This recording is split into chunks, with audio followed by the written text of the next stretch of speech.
Bom, então, pessoal, boa tarde a todos, esse fim de tarde, né? Atendendo a pedidos, depois daquela reunião em que a gente conversou sobre os temas que mais demandavam a curiosidade de vocês, né?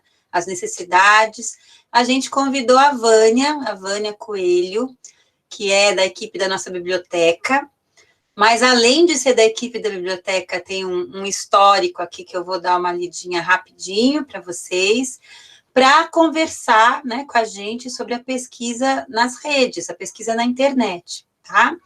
Então, a Vânia, ela, só para apresentar para quem não conhece, porque nesse mundo virtual realmente está difícil de ter essa experiência, a Vânia fez biblioteconomia na USP, fez mestrado na UFSCar em 2017, e sempre teve pesquisas relacionadas às redes, né, Vânia? O mestrado da Vânia tem o título Relação do Capital Cultural e da Competência em Informação para o Acesso às Redes Sociais sobre Informação Científica. Então, de alguma forma, esbarra em muitos dos temas que a gente estava dizendo que eram difíceis no nosso dia a dia, né? Como acessar, academicamente aproveitar esse acesso. Então, para a gente não se demorar muito, eu vou agradecer muitíssimo a Vânia, ao Caio, que cedeu a Vânia aqui, que é o coordenador da biblioteca, né, que deixou que a gente usasse um pouquinho o tempo do trabalho da biblioteca aqui para essa conversa, e já passo a palavra, então, para você, Vânia, super agradecendo você estar aqui com a gente hoje. Gente, então, fica à vontade. Boa tarde a todos e todas. Obrigada pelo convite. Eu vou fazer uma apresentação breve, vou tentar ser rápida. Foram muitos slides, porque eu parti do pressuposto de que vocês não têm muitas noções acerca de pesquisa na internet. Talvez vocês tenham, foi um pressuposto meu, mas eu acho que é melhor pecar pelo excesso do que pela falta. Então, eu vou tentar ser rapidinha, e aí depois vocês podem perguntar, tá bom? Eu acho que eu não vou conseguir ver vocês, porque eu vou ficar na apresentação, então não vou conseguir ver o chat, eu acho. Se vocês quiserem falar alguma coisa, pode ligar o áudio e falar, tá bom? Perfeito. Então, eu vou compartilhar minha apresentação agora.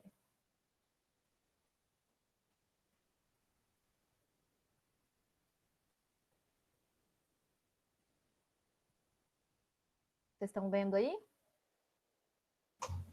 Ainda não. Agora acho que vai começar. Sim, deu. Beleza. Então, eu intitulei minha apresentação de pesquisa acadêmica na internet. Eu vou começar a falar sobre essas coleções de informação digital. Bases de dados, bibliotecas digitais, bibliotecas virtuais e repositórios digitais. Então, o que são bases de dados acadêmicas? Coloquei uma definição aqui que é minha, que eu coloquei essa definição no site da biblioteca e usei agora também. Então, são coleções eletrônicas que podem abarcar livros, periódicos, filmes, fotografias, mapas, entre outros materiais, organizados e recuperáveis por meio de sistemas de busca. Seu uso possibilita a descoberta de recursos com potencial de enriquecer o estudo e a pesquisa acadêmica. Só observação, não tem essas aspas aqui, tá? Isso aqui foi uma falha minha. Aí vocês já podem ir percebendo a forma como eu vou colocando aqui a citação, né? Meu sobrenome, o ano e online, porque não tem página, né? Foi num site. São observações que depois podem ajudar vocês também. Bom, então, bases de dados acadêmicas. São um local onde encontramos centenas de revistas científicas e os seus respectivos artigos, sem a necessidade de ficarmos navegando por diversos sites. Existem bases que oferecem o texto completo dos artigos e bases que são apenas referenciais, ou seja, que indicam somente a existência do artigo, o seu resumo e em qual revista encontra-se esse material. Grifo nosso, isso aqui também, olha, vocês viram que eu grifei aqui, essas partes tá em negrito aqui, então a gente coloca grifo nosso. É importante lembrar que todas as publicações disponíveis em bases de dados estão respaldadas por qualidade e originalidade, devido aos criteriosos processos de seleção. Também, essa citação aqui também foi online, não tem página, e grifo nosso, porque eu também coloquei um grifo aqui em negrito, um destaque, né? Se fosse do autor, seria grifo do autor. Bom, bibliotecas digitais e bibliotecas virtuais. A biblioteca digital, ela fornece acesso a recursos eletrônicos mantidos internamente, bem como fornece link para recursos eletrônicos mantidos em outro lugar. Por outro lado, uma biblioteca virtual é a biblioteca que existe apenas virtualmente, ou seja, a biblioteca não existe na vida real. Bom, então, o nosso catálogo, por exemplo, o catálogo Pergamon, que eu acredito que vocês já devem ter usado, ele vai dar acesso aos recursos que a gente tem, tanto só no virtual, que são recursos que são só naquele catálogo mesmo, mas também vai indicar recursos que existem no físico também, né? Então, ele pode-se dizer que ele é uma biblioteca digital e também virtual, de certa forma. Repositórios digitais. Então, o que são repositórios digitais? São bases de dados que reúnem de maneira organizada a produção científica de uma instituição ou uma área temática. Então, armazenam arquivos de diversos formatos, podem ser imagens, texto, áudio, proporcionam maior visibilidade aos resultados de pesquisa e possibilitam a preservação da memória científica de uma instituição. Eles podem ser, né, institucionais ou temáticos. Essa é uma definição do IBICT. E aqui eu coloquei alguns exemplos de uma lista aqui de repositórios institucionais, do IBICT também. E aí essas flechinhas aqui indicam repositórios que são temáticos. Então tem um repositório sobre agricultura, dados abertos, ciência e tecnologia, saúde, corrupção, energia nuclear, mas a maioria dos repositórios, eles são institucionais mesmo, então vocês podem ver que são várias instituições aqui, diferentes instituições com seus próprios repositórios, inclusive nós temos o nosso, né, que é o repositório institucional da Unifesp.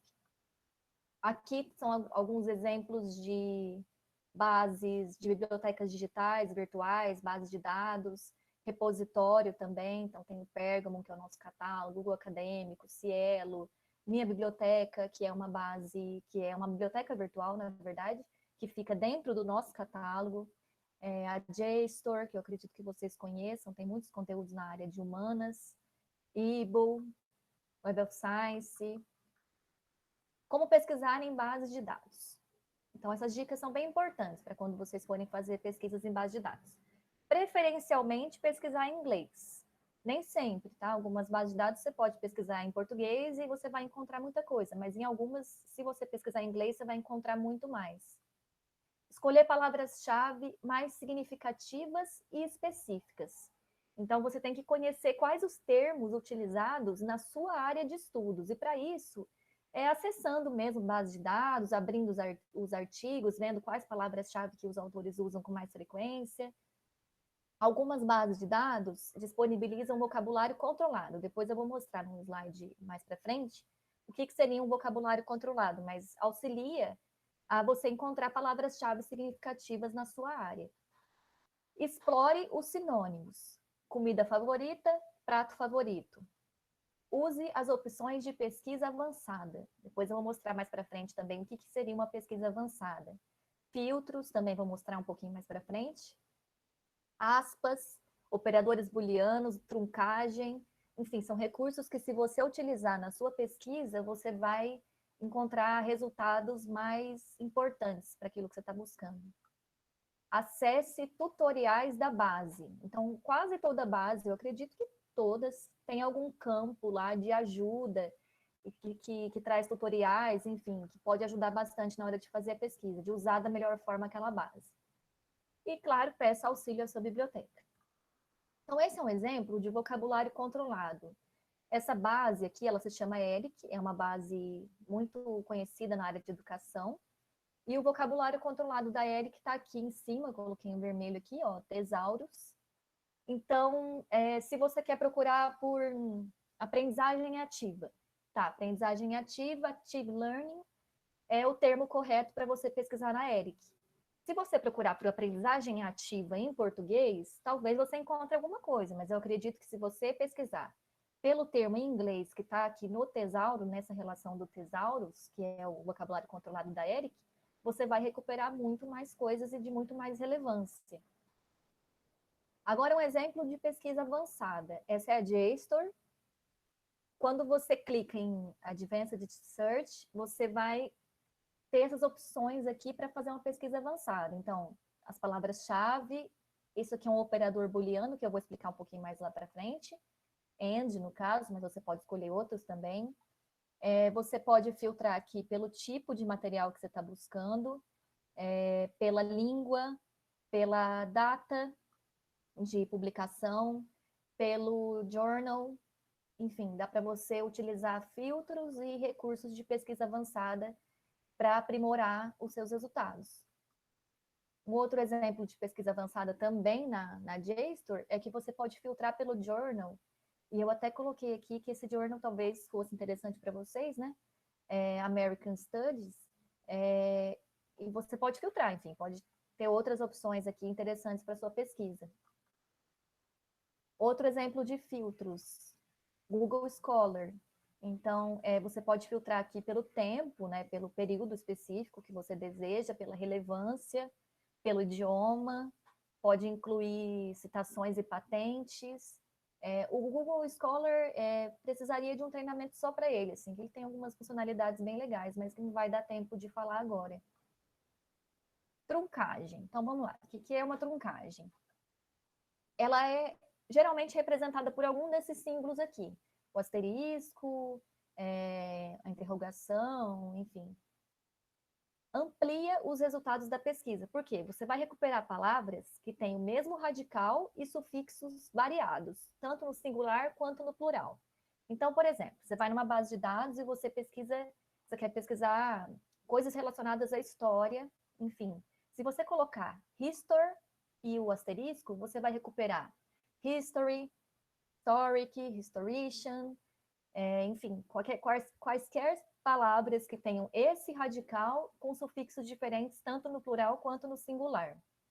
É usada também para pesquisar termos com duas grafias. Então, por exemplo, Brasil, se você quer recuperar tanto resultados relativos a Brasil, quanto Brasil com S e Brasil com Z, você pode também usar esse recurso.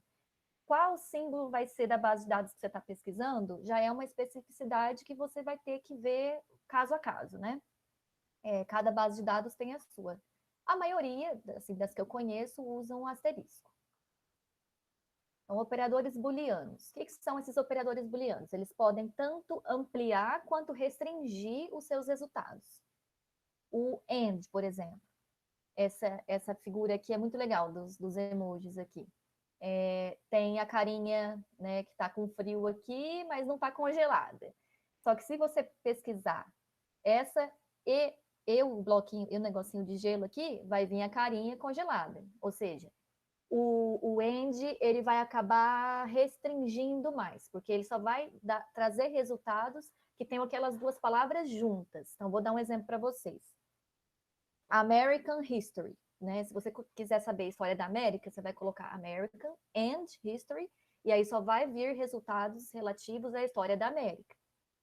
Aí, se você quer saber History not America, você quer saber história, mas você não quer saber da América, pode ser enfim, de outros continentes, mas não da América. Você vai usar o not. History not America. Vai vir tudo que for relativo à história de outros continentes, mas da América não. O or, ele já amplia mais, então pode ser History or America. Então vai vir tudo que for relacionado a History, tudo que for relacionado à América e tudo que for relacionado à história da América. Então ele vai ampliar muito mais os resultados. Bom, expressões de busca com operadores booleanos. Então você pode usar ao mesmo tempo o and, o or, o not. Geralmente usa-se os parênteses, né? Quando você vai colocar um termo 1 ou um termo 2, por quê? Porque o or, por exemplo, ele é muito usado para sinônimos, né? Então, deixa eu pensar aqui, tem um exemplo aqui em cima que é bom. Tá, obesidade ou sobrepeso, são sinônimos. Então, você pode usar o or, porque aí, se aquelas pesquisas que você está procurando, elas usaram a palavra-chave obesidade, ou se elas usaram a palavra-chave sobrepeso, não importa, você vai recuperar esses resultados. Então, é muito bom usar o OR para sinônimos, porque aí a sua pesquisa vai ter mais resultados. Crianças ou infantil, enfim, são sinônimos que se você usar o OR, você vai conseguir resultados mais relevantes. Então, aqui é um exemplo, olha, tem o termo 1, or termo 2, or, termo 3. Aí você fecha o parênteses, né? Quando você terminou de utilizar o or. And, o and pode ficar separado. E depois você abre um novo parênteses para colocar de novo o termo que você quer. E o or com sinônimos, enfim, com palavras que também servem para se relacionar com esse termo que você está buscando. Aqui, no caso do not, olha, colocou o termo 1, aquele exemplo que eu dei, né, da história da América. Você coloca, sei lá, história, history, not, aí entre parênteses, não quero América, não quero África, não quero... Você vai colocando. Tá, agora já é para a parte de citações. Gente, eu vou... Vocês querem fazer alguma pergunta sobre essa parte de operadores booleanos, essa parte de filtros, pesquisa avançada? Se alguém quiser fazer alguma pergunta, gente, como não dá para a Vânia ver o chat, pode abrir o microfone. Mas eu acho que o pessoal ainda está... Agora eu estou vendo o chat. Agora eu estou tá. vendo. A gente faz uma boa rodada no final, então, Vânia. Tá, então eu vou continuar aqui. Tá bom. Estou te vendo muito rápido também, vocês podem me falar, tá bom? Joia. Tá, citações. Então, o que é uma citação? A citação é uma menção de uma informação extraída de outra fonte. Então, existe citação de citação, que é uma citação direta ou indireta de um texto em que não se teve acesso ao original. Citação direta, que é a transcrição textual de parte da obra do autor consultado. Ou uma citação indireta, que é um texto baseado na obra do autor consultado. É importante citar corretamente para não cometer plágio acadêmico. Essas definições aqui eu tirei da ABNT, que eu esqueci agora qual é o número da ABNT, da norma. Tá, citação direta curta. Ela tem até 3 linhas. É obrigatório indicar a página em toda a citação direta. Então, você transcreveu exatamente aquilo que estava no documento que você teve acesso, indique a página em que estava esse conteúdo. Autor, ano e página podem aparecer no início ou no fim da citação. Se aparecerem no início, apenas o ano e página entre parênteses. Se no fim, todos entre parênteses. Olha aqui o caso, ó, apareceu no fim. Tem uma citação e depois vem o autor, ano e a página no fim. Aqui já apareceu no começo. Né, colocou aqui o nome da pessoa, enfim, logo no início e depois a citação. Então, coloca-se o nome do autor fora do parênteses e dentro do parênteses apenas o ano e a página. Lembrando que isso é para citação direta. Então, até 3 linhas, você vai usar aspas. Até 3 linhas é sempre aspas. Mais de 3 linhas, aí já é considerado uma citação direta longa. Bom, mas de qualquer maneira você tem que indicar a página, porque, como eu disse anteriormente, citação direta pede que você coloque a página. Autor, ano e página, de novo, podem aparecer no início ou no fim da citação. É o que eu falei no exemplo anterior, pode aparecer no fim ou no início.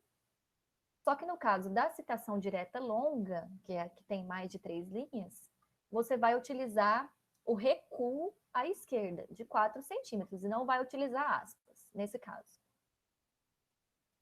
Citação indireta. Não se indica a página, só o autor e o ano. E autor e ano, mesma coisa, podem aparecer no início ou no fim da citação. Se aparecerem no início, apenas o ano entre parênteses, como esse exemplo aqui. Se no fim, ambos entre parênteses separados por vírgula. Citação de citação. Você usa citação de citação quando não teve acesso ao texto original. Então, você usa essa expressão apud, que significa citado por. Então, esse é um exemplo. Olha, segundo Freire, aí tem o ano aqui. Esse ano é relativo ao Freire. Citado por Andrade, 2010, página 4. E aqui vocês estão vendo que é uma citação direta, né? Que tem as aspas, até 3 linhas. Nesse caso, é quando vocês não tiveram acesso ao texto original do Freire, vocês tiveram acesso ao texto do Andrade, que cita o Freire, no caso. Outros casos de citação. Então, tem uma citação direta da internet. Autoria, ano, e aí nem sempre vai ter página, na internet não tem página, então você pode colocar, indicar essa expressão, online. Citação direta de obra não paginada. Às vezes a gente encontra, né, obras que não estão paginadas, então você vai colocar a autoria, o ano e essa expressão aqui de não paginado. Se for e-book, você pode colocar de duas formas: autoria, ano e não paginado, caso, enfim, não costuma ter páginas, né, em Kindle, em e-books, principalmente de Kindle, né? Ou então autoria, ano, e aqui é a porcentagem em que estava ali a página, né? Ainda não tem uma atualização dessa norma de citações, acho que ela é de 2002, ela está meio defasada. Então, nessa questão de e-book, assim, Kindle ainda não tem uma definição, né, completa. Usa-se geralmente assim. Quando a autoria não for identificada, você vai então entrar pelo título. Título, reticências, vírgula, ano e por fim a página. Isso é quando você não tem acesso à autoria daquele documento. Bom, referências. As referências devem ser elaboradas em espaços simples, alinhadas à margem esquerda do texto e separadas entre si por uma linha em branco de espaço simples. Para documentos online, além dos elementos essenciais e complementares, deve-se registrar o endereço eletrônico precedido da expressão disponível em, dois pontos, e a data de acesso, que é precedida da expressão acesso em, dois pontos. Bom, então tem alguns exemplos aqui. De monografia no todo, por exemplo, e-books, folhetos, livros. Então, começa pela autoria, depois você vai passar para o título, e, por fim, essa área aqui, que é chamada de imprenta, que é a cidade, a editora e o ano. Se for um e-book, você indica que é um e-book, disponível em, o endereço, acesso em. Vocês notem que não tem mais aquelas duas chavinhas, né, aqui em torno do endereço da web. Tiraram isso na ABNT, na atualização da ABNT. Parte de monografia, então capítulo de livro. Aqui, olha, vocês estão vendo que já entrou por uma instituição, Instituto Nacional do Câncer, né? Não é uma pessoa. Aí tem o título, o título, né, do capítulo, aqui tem o nome da publicação, e depois quem publicou, né, Brasília, Distrito Federal. Quando está assim, entre chaves aqui, é porque não tem na publicação, sabe-se que foi em Brasília, mas não está indicado na publicação, com certeza que foi em Brasília. Então, coloca aqui essas chaves. Instituto Nacional do Câncer, quem publicou, o ano, disponível em, acesso em. Bom, artigo em meio eletrônico. Artigo, seção ou matéria, em meio eletrônico. Então, entra-se pela autoria, coloca aqui o título e o subtítulo. O nome da revista é que vai vir destacado, vocês estão vendo que está em negrito aqui. Aí depois a cidade, o volume, o número, a página, a data, né, em que ela é publicada. O DOI, se tiver, tá, gente? Nem sempre tem, mas se tiver, pode indicar. E, de novo, disponível em, acesso em. Artigo ou matéria de jornal em meio eletrônico. Entra pela autoria, o título. De novo, você vai indicar que o destaque vai para a publicação, para o nome da publicação. Então, Jornal Zero Hora, que vem aqui destacado com o negrito. Cidade, ano, número, página, a data, disponível em e o acesso em. Parte de evento em meio eletrônico. A autoria, o título, esse in, né, que é o nome do evento, depois, o número do evento, o ano, o local onde aconteceu o evento, e aqui o destaque vai para a palavra anais, que vem destacado aqui, depois seguido desses... colchetes que chama isso, né? Eu falei uma chave, não sei, enfim, esqueci o nome disso. E depois a cidade, a responsável pela publicação, a cidade, dois pontos, a responsável pela publicação, o ano, e a observação que vem depois, se tiver alguma observação. Se for online, aí você pode colocar também, né, o disponível em, o acesso em. Aqui no caso é CD-ROM. Bom, então tá, essas aqui são algumas dicas para algumas exceções assim que podem acontecer, né? Que vocês podem se deparar. O que fazer quando não há data de publicação? Bom, então aqui isso aqui é colchete ou chave que chama isso, gente? Eu esqueci. Acho que é colchete. Colchete, eu tô esquecendo. Obrigada, professora. Vamos lá, então. Entre colchetes, você vai colocar esse ano, porque é uma data certa, mas não está indicada no material. Mas só quando você tem certeza. 2011, depois uma interrogação. É uma data provável. 1980, enfim, você coloca um tracinho e uma interrogação. É uma década provável. 2012 ou 2013. Pode ser um ano ou outro. Aqui, gente, eu coloquei umas referências que eu acho que agora vão se tornar muito comuns, né? De Instagram, de podcast, de filme em streaming, de WhatsApp. Enfim, eu vou só passar por cima aqui, só para vocês verem quais são os elementos, né? No caso de Instagram, então, o autor, o título, o local, a data, de novo, a descrição do meio eletrônico, né? E os dados de acesso. Podcast, título, local, gravadora e data, uma descrição, dados de acesso, autor, locutor, intérprete. Nem sempre vai ter tudo isso, né? Mas vocês colocam as informações que estiverem disponíveis. Filme em streaming, né? Entra pelo título do filme, em letra maiúscula, a primeira palavra. Local, produtora e data. Diretor e produtor, os dados de acesso, novamente, a especificação do suporte, WhatsApp, o título da informação, a descrição do meio eletrônico, uma mensagem de WhatsApp, a data, o autor, também entra pelo autor, na realidade. YouTube, você vai entrar pelo título, né, conheça, a primeira palavra vem aqui também em caixa alta. Local, produtora e data, dados de acesso, especificação do suporte.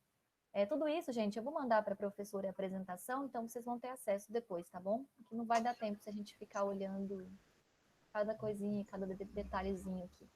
Ah, ótimo, Vânia, brigadão, vai ser muito útil, até para nós, os velhos aqui também. Pode deixar, eu compartilho com vocês. Então, como elaborar a lista de referências? As referências são alinhadas à margem esquerda. O espaçamento é simples, espaçamento simples, tanto entre elas quanto na própria referência também. O destaque tipográfico tem que ser igual. Então, se você for destacar tudo com negrito, é sempre negrito. Se você for destacar com itálico, sempre usar o itálico. Bom, essa ferramenta é o Zotero Bib, é uma ferramenta que gera citações e referências. É uma ferramenta muito interessante, esse é o endereço. E eu fiz um teste, se vocês escolherem o modelo Universidade de São Paulo, Escola de Comunicações e Artes, a BNT, Português Brasil, ele já está configurado para a BNT mais atualizada, né, de 2018. Então, o Zotero Bib ele é excelente, porque você vai jogar lá a URL, por exemplo, de um artigo, de um capítulo de livro, de um livro, e aí ele já vai te ajudar a gerar a citação, né, ou a referência. Porém, nem sempre fica perfeito, aí você pode corrigir também. Deixa eu ver aqui como é que faz para corrigir. Deixa eu dar uma olhada aqui no site. Porque é possível corrigir, se não ficar perfeito.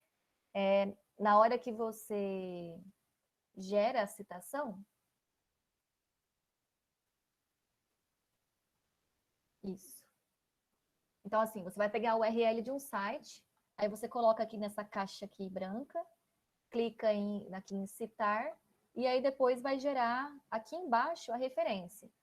Se você quiser corrigir alguma coisa, é só você clicar na referência que você pode corrigir alguma coisa, adicionar elementos, enfim. Porque nem sempre ele fica perfeito, não. Mas facilita muito. Bom, então, Gerenciadores de referência. Gerenciadores de referência, eu não sei se vocês já ouviram falar, se vocês têm o hábito de utilizar algum, é o EndNote, o Zotero, o Mendeley, são os mais comuns. E aqui eu falo brevemente sobre quais as vantagens de utilizar esses gerenciadores de referências. Vantagens para a escrita acadêmica. Não se preocupar em montar referências manualmente, economizando o tempo do pesquisador. Utilizar os diferentes tipos de citação, direta, indireta, citação de citação. Localizar os documentos consultados, né? Alguns gerenciadores permitem que vocês armazenem os documentos consultados. Alterar rapidamente o estilo bibliográfico em casos de submissão para revistas diferentes. A gente sabe que algumas revistas, todas as revistas, né, na verdade, elas exigem, né, uma padronização específica, então você pode alterar isso rapidamente. E como escolher, então, qual o gerenciador ideal? Assistir tutoriais no YouTube, procurar auxílio dos bibliotecários, identificar quais funcionalidades que você considera importante, porque alguns têm mais ou menos funcionalidades, enfim, você tem que saber, né, qual que você considera mais importante para você, para a sua necessidade. E criar uma conta e fuçar, né, mexer, manusear para saber como é que é e se você se identifica, se você gosta. Bom, aqui é só para vocês saberem, né, não sei se vocês sabem, a gente tem bastante coisa no nosso site, muito conteúdo que pode ajudar vocês também. Tem o manual de normalização, nós temos templates de trabalho acadêmico, de ficha catalográfica, tem a seção de apoio à pesquisa, né, que vocês podem mandar um e-mail para a gente solicitando apoio à pesquisa e a gente tenta encontrar o material que vocês estiverem com dificuldade de encontrar. A seção apoio a pesquisadores tem muita coisa também, bastante coisa no sentido de, enfim, de ferramentas de pesquisa, ORCID, acesso aberto, várias dessas questões, até o Lattes, né? A gente criou um manual do currículo Lattes para ajudar o pessoal, porque muita gente fica perdido, né? Mas aonde eu coloco isso no Lattes? Então, tem lá na seção apoio a pesquisadores. Esse é o nosso e-mail, nosso Facebook, nosso Instagram. A gente publica também umas dicas legais no Face e no Instagram, quem quiser seguir. E não esqueçam de criar um usuário na intranet, criar um e-mail institucional e se cadastrar nas listas institucionais, porque a gente envia bastante coisa também, bastantes e-mails pelas listas institucionais e vocês poderão receber também. A gente divulga cursos, enfim, dicas, coisas legais para vocês. Bom, aqui eu coloquei uns memes engraçados, né? Vai usar as normas da BNT, sim! Medo de ir para o inferno e o diabo ficar me obrigando a formatar trabalho nas normas da BNT para sempre. Eu também tenho esse medo. O céu é azul. Não, mas espera aí. O céu é azul. Quem falou? Cadê o ano? Aí tem aqui, Bourdieu, 1987. Aí sim. E é isso, gente. Essa é a minha apresentação para vocês hoje. Espero que vocês tenham gostado. Maravilha. Podem trazer as dúvidas e vamos lá. Nossa, obrigada, Vânia. Muita coisa a gente aprendeu, tenho certeza. Eu mesma, um monte de coisa que eu não sabia. Então, o vídeo vai ser muito útil, os slides, se você puder passar. Ajudou demais. Sim, pode deixar.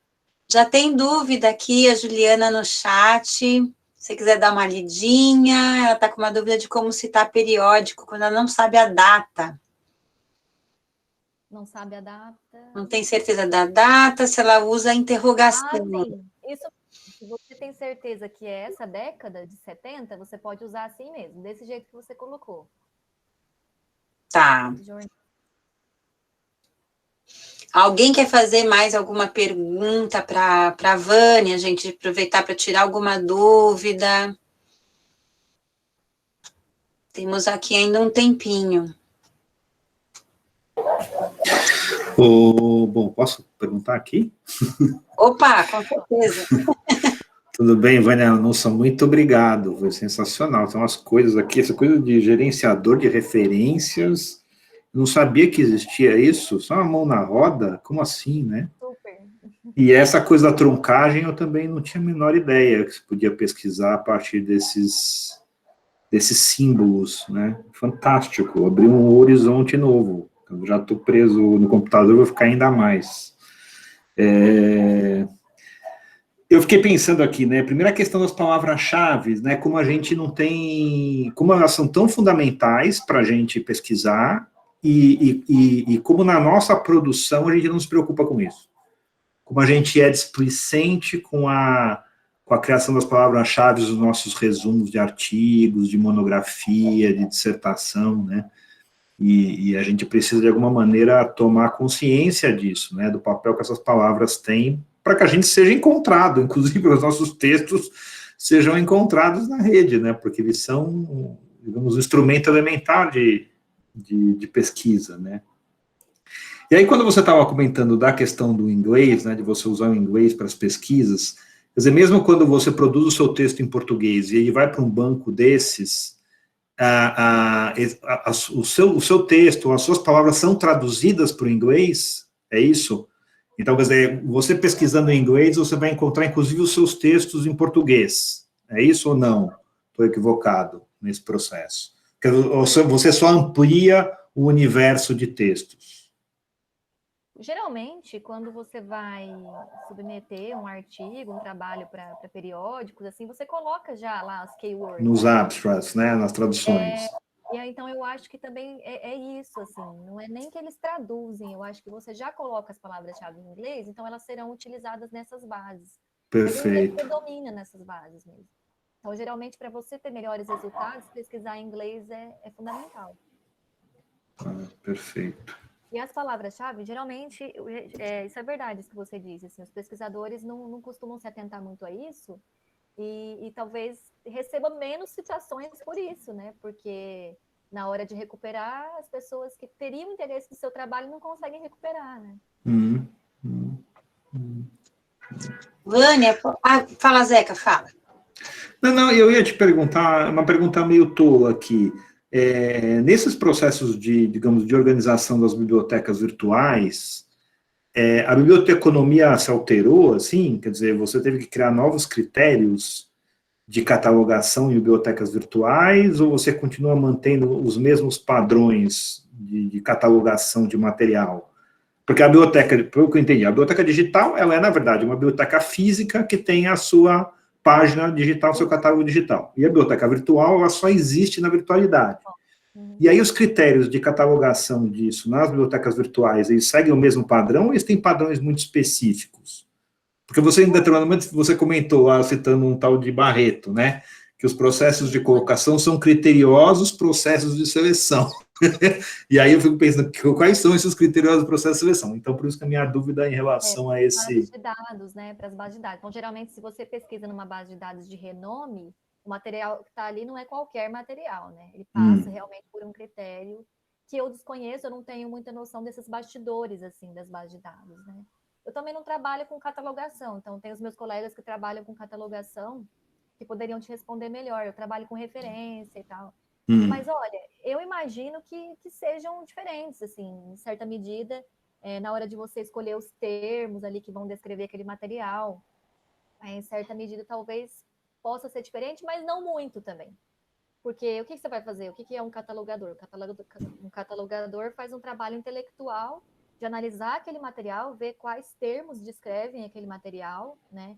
De que forma o usuário pode tentar encontrar aquele material, em que classe, né, pertence aquele documento. Então, eu acho que isso não muda muito no virtual, não. Mas eu também não sei, assim, eu não é muito da minha seara essa parte de catalogação. Eu sou da referência, então... mas eu acredito que não mude tanto. Talvez uma ou outra especificidade em relação ao formato do documento, que é uma coisa que você tem que descrever lá, né? Mas acho que não deve mudar muito.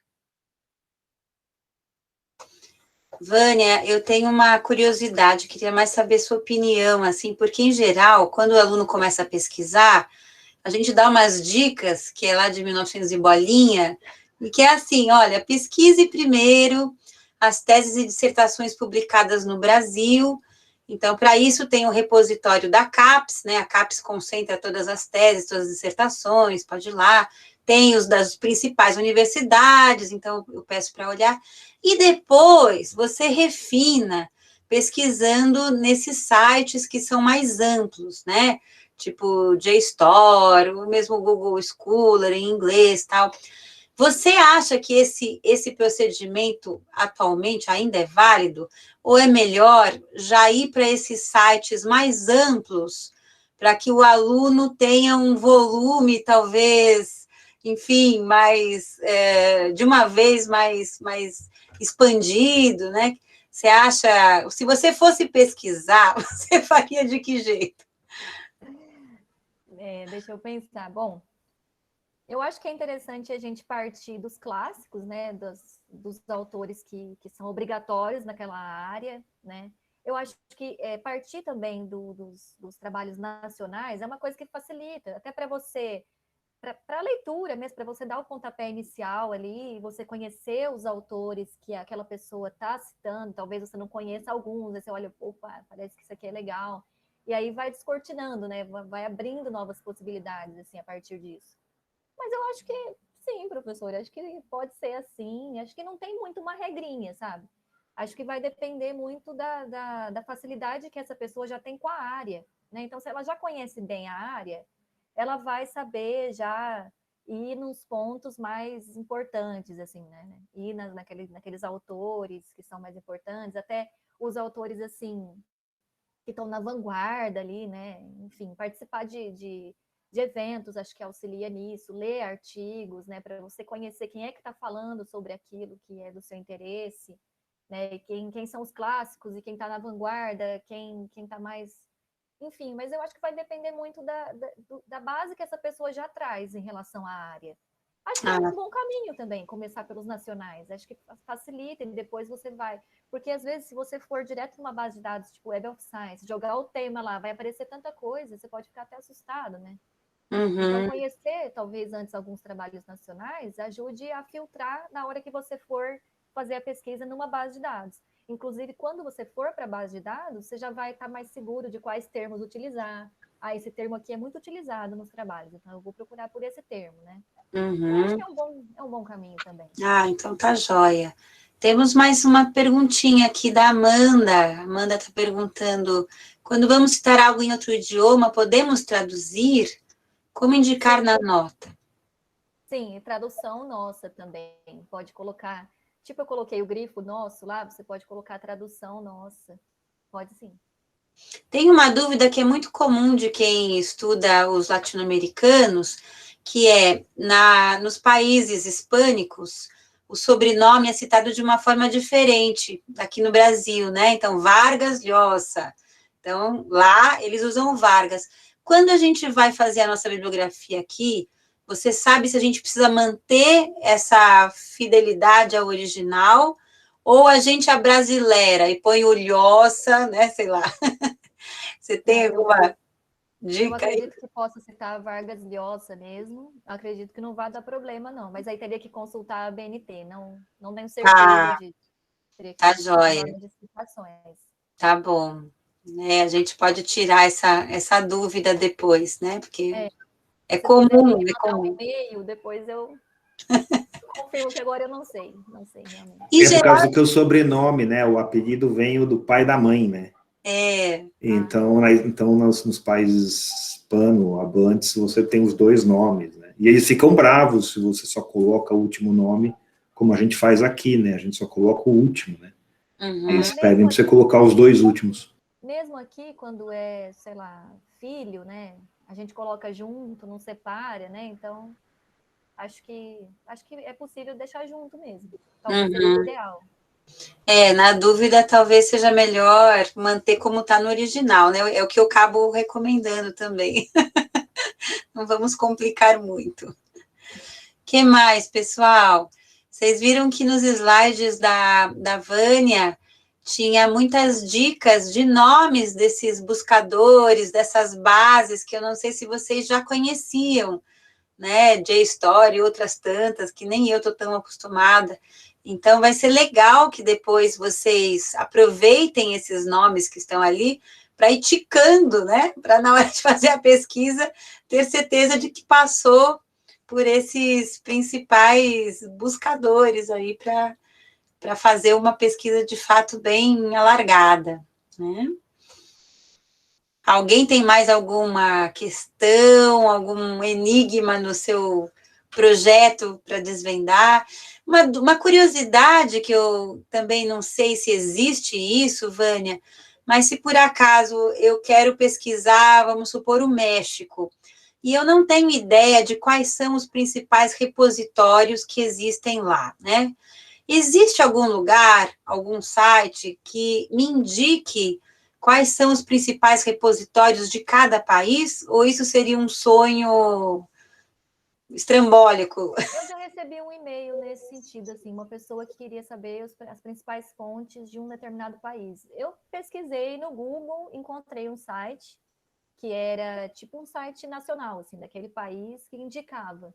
Mas eu não sei se tem isso compilado, sabe, numa única fonte, as principais fontes de cada país. Aí não conheço. Mais difícil. Talvez um caminho seja rastrear quais são as principais universidades e tentar localizar os repositórios respectivos, né? Sim, sim. Geralmente tem sites nacionais, assim, que indicam as principais fontes daquele país. Legal. Bibliotecas nacionais, repositórios nacionais. Tá joia. E se você vai pelo Google, dá para você mudar o idioma também, né? E aí o Google vai priorizar os sites daquele lugar. Então é um caminho, às vezes, que eu uso, tento pegar lá, sei lá, o Google da Argentina e tal, e aí vai priorizando os textos do lugar, assim. Às vezes é um caminho. É uma boa. Nas bases de dados, você pode utilizar um filtro e aí filtrar pelo país, né? Também tem essa opção. Algumas bases de dados oferecem essa opção. Tá. Perguntaram sobre citação em nota de rodapé. Sim, você pode fazer citação em nota de rodapé. Acho que eu não dei o exemplo no trabalho, na apresentação, mas é possível sim. Aí você indica como indicamos. Olha, eu tenho que olhar na norma para ver exatamente como é que indica, mas é possível fazer sim. Faz o seguinte, gente, tudo isso que eu não estou conseguindo responder agora porque eu não estou com a norma aqui, mandem por e-mail que eu indico para vocês de acordo com a norma. Porque senão eu posso responder alguma coisa aqui que não está adequada. Mas é possível fazer citação em nota de rodapé, sim. Aí eu mando um exemplo para vocês, para ver como é que faz certinho. É melhor. Perfeito. Tem mais uma perguntinha aqui, duas, do Fabrício. Você dá uma olhadinha? Se uso, por exemplo, a coleção digital de jornal do Arquivo do Estado, eu tenho que fazer referência dele no formato digital. É no formato digital. É no formato digital, sim. Não sei se vai gerar uma URL, mas se gerar, você coloca disponível em e acesso em, porque você não teve acesso ao jornal físico em mãos, então você tem que citar de acordo com, fazer a referência, né, de acordo com o material que você teve acesso. Em um banco de imagem. É o do site que você acessou. Você vai referenciar o site que você acessou a imagem, né, que é lá que estava, e você coloca a data também, porque se amanhã ou depois esse site vier sumir, enfim, você teve acesso naquela data específica, então aquela data específica você conseguiu acessar. Mas você vai referenciar o site onde você teve acesso primeiro à imagem. E, Vânia, já aconteceu com uma aluna minha que acessou sites cubanos que depois desapareceram. Isso é bem comum. Bem comum, né? E aí ela colocou a data de acesso que ela teve, o acesso, né? Aí tudo bem. Aí é só isso, né? Ou é preciso tomar alguma cautela de alertar que o conteúdo não está mais disponível, porque nesse caso, ele não está mais, né? Então, não sei se você sabe dessa situação específica. Se a gente tem que dizer... Do seu acesso, né? Enfim, você não tem mais controle sobre o que vai acontecer com aquele conteúdo. Então, se você colocou a data de acesso, é aquela data de acesso que importa, né? Você teve acesso naquela data. Se amanhã ou depois o conteúdo não existe mais, está fora do seu controle. Então, a gente está automaticamente perdoado. Eu nunca vi um caso, assim, de você ter que indicar que saiu aquele conteúdo que se perdeu, enfim. Não, acho que não é necessário. Tá joia. Beleza. Já estão... Mas é tão doido isso, né? Porque, por exemplo, citação de WhatsApp, eu não sabia disso, eu fiquei impressionado. Mas é um negócio evanescente, né? Que ele vai desaparecer. E aí, enfim, você tem que supor que aquilo é real, é concreto, que aquilo, quer dizer, que aquilo foi de fato escrito. Porque a ideia de você, por exemplo, produzir conteúdos que não têm a fonte é possível, né? Você entra num mundo onde isso é possível, efetivamente. Quer dizer, é o mundo do fake news, né? Na verdade. Mas a conversa com a é muito assustadora, né? Por outro lado. Por isso que o DOI é importante, né? O DOI, ele vai manter ali aquele endereço sempre. O handle também, eles são identificadores digitais permanentes. Então, aquele site, aquele endereço não vai mudar. Se ele tiver um DOI, né? Se ele tiver um handle, aí é legal também de usar essas fontes, né? Que são mais confiáveis até. Vânia, aqui o Leonardo. Sim. Vânia, se o pessoal tiver dúvida, escreve para o e-mail geral da biblioteca, ou para cada especialidade a gente procura um determinado funcionário? Como é que funciona? É para o e-mail geral, eu peço o e-mail lá. Tá joia. Desculpa, nem sempre eu sei responder tudo, é que são tantos detalhes, assim, são muitas normas, muitas regras, e eu não sou muito ligada nessas regras, não. Eu prefiro olhar a norma, que eu acho que se a norma existe, eu não vou ficar inventando a roda e decorando tudo, né? A norma está ali para a gente acessar a norma. Lógico. Temos também o manual de normalização, né, que está lá no site para vocês acessarem, tem muita coisa, e o que não tiver lá pode perguntar para a gente responde.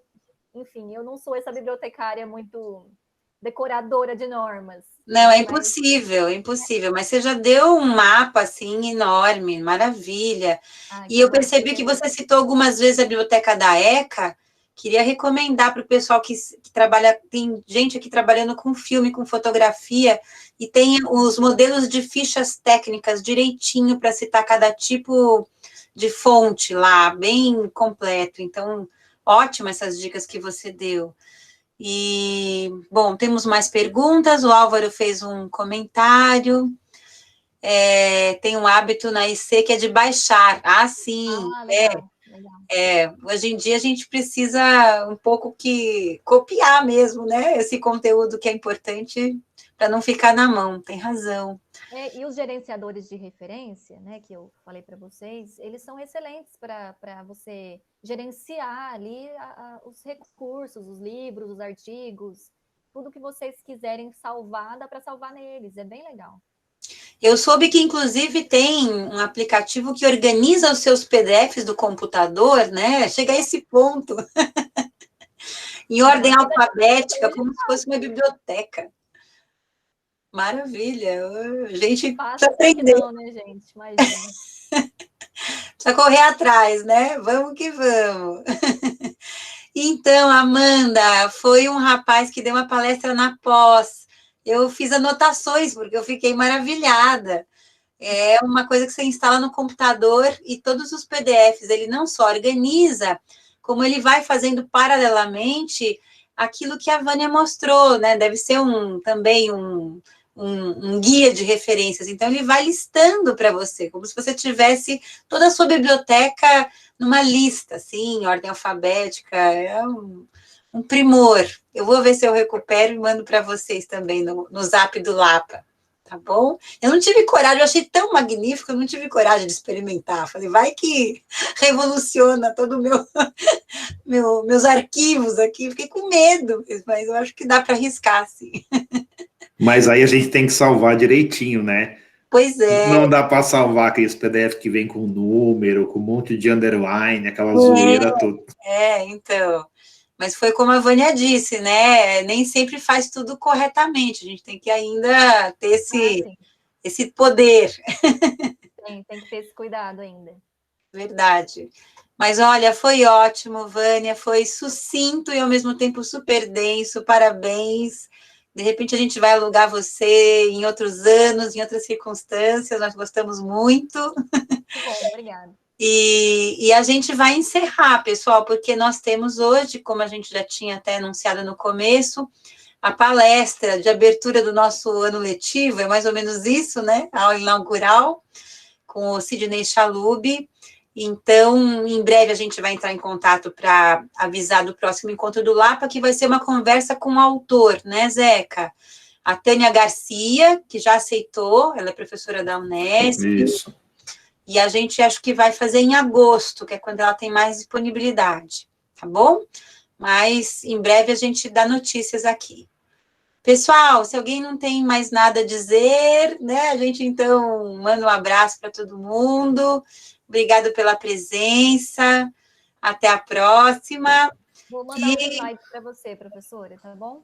Ai, maravilha, legal. A gente compartilha e vamos ver em que canais exatamente. As meninas ajudam aqui a ver onde é que a gente pode colocar, né? Talvez no site do Lapa, não sei, vamos estudar aí, mas vai chegar aqui para o pessoal todo poder consultar de novo. Então, muito bom. Obrigado, viu, Vânia? Obrigada. Obrigado, Vânia. Super bom, obrigadíssimo. Valeu. A gente se vê, então, todo mundo no YouTube, no chat do YouTube daqui a pouco.